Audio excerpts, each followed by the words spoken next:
Сәлеметсіздер ме, құрметті көрермендер. Қолжазбалар және сирек кітаптар ұлттық орталығының электронды оқу залының ұсынып отырған онлайн экскурсиясына қош келдіңіздер. Қолжазбалар және сирек кітаптар ұлттық орталығының электронды оқу 2018 жылы наурыз айында ашылған болатын. Көріп отырғандарыңыздай, оқу залы заманауи жиһаздармен жабдықталған, жұмыс жасау үшін барлық жағдай жасалған. Тегін интернет желілермен қамтамасыз етілген, ноутбуктер электронды каталогпен толықтай қамтамасыз етілген. Орталықта сирек кездесетін қолжазбалар мен кітаптарды ерекше басылымдар мен материалдар зерттеліп, ол бойынша ғылыми жұмыстар жүргізіледі.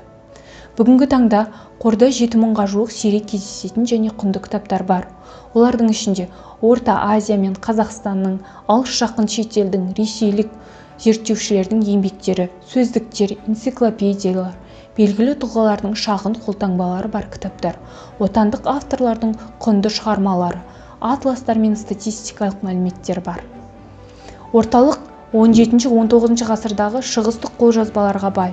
Олар араб, парсы, ежелгі түрік, шағатай тілдерінде, сондай-ақ араб, латын графикасымен жазылған қазақ тіліндегі медицина, дін, тіл біліміне қатысты қолжазбалар да бар.